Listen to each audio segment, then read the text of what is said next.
Assalamualaikum warahmatullahi wabarakatuh. Perkenalkan, nama saya Eko Rudantoro, nomor induk 244120050007.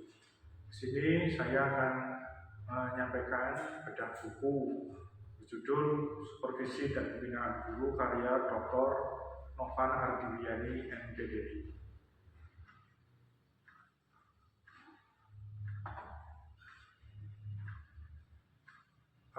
Saya akan mengambil bab 2 supervisi kelas, subbab langkah-langkah dalam supervisi kelas. Kami mencermati setelah membaca buku tersebut, kami mengambil kesimpulan bahwa isi dan gagasan utama pada buku ini adalah subbab ini menguraikan langkah-langkah praktis yang harus dilakukan kepala sekolah dalam menjalankan supervisi kelas secara intensif dan sistematis. Gagasan utamanya adalah supervisi kelas merupakan proses pengawasan dan manajerial yang mendukung guru agar proses pembelajaran berjalan efektif. Penulis menggarisbawahi pentingnya perencanaan, pengorganisasian,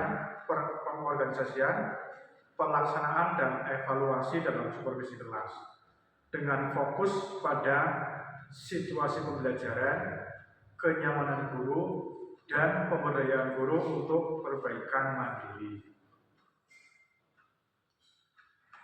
Penulis mencermati bahwa tujuan penulisan ini adalah memberikan panduan operasional yang jelas bagi kepala sekolah dalam menyelenggarakan supervisi kelas.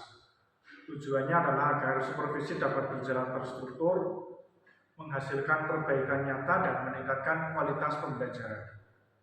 Subbab ini juga bertujuan mengedukasi kepala sekolah tentang prinsip-prinsip supervisi yang humanis dan kolaboratif, serta peningkatan peran aktif guru dalam proses pembinaan.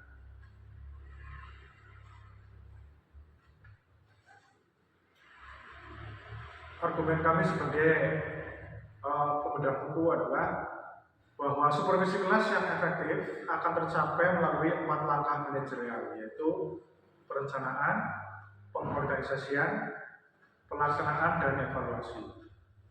Argumen ini didukung dengan detail aktivitas pada setiap tahap, misalnya penentuan tujuan dan sasaran supervisi, penyusunan jadwal, koordinasi dengan guru, dan komunikasi dengan pemangku kepentingan.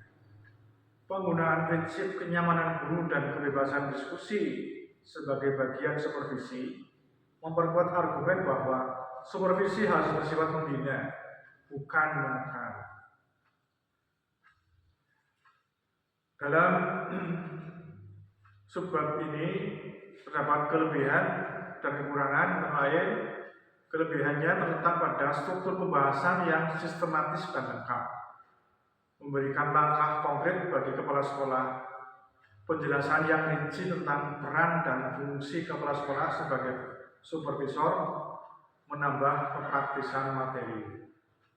Adapun kekurangannya adalah minimnya contoh kasus nyata atau tantangan yang mungkin dihadapi saat pelaksanaan supervisi dalam konteks karakteristik sekolah dan kurikulum yang berbeda.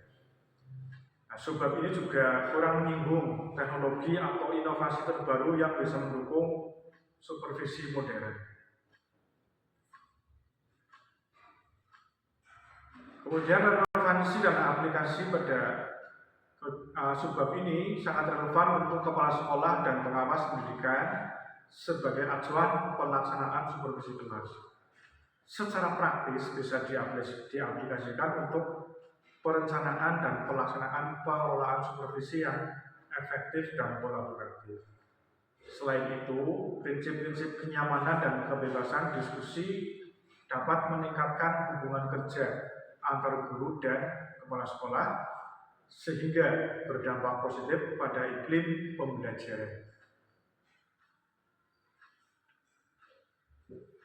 Akhirnya kesimpulan dari kami bahwa langkah-langkah dalam supervisi kelas yang disusun secara manajerial memberikan kerangka kerja yang jelas bagi kepala sekolah agar supervisi tidak sebatas formalitas, tetapi benar-benar menghasilkan perbaikan pembelajaran. Refleksi dari pembahasan ini menunjukkan betapa pentingnya kepala sekolah menjalankan peran pembina yang mendukung guru dengan pendekatan yang sistematis dan humanis. Ini menjadi fondasi penting dalam meningkatkan mutu pendidikan secara berkelanjutan. Demikian bedah buku yang kami sampaikan, kurang lebihnya mohon maaf. Saya akhiri. Wassalamualaikum warahmatullahi wabarakatuh.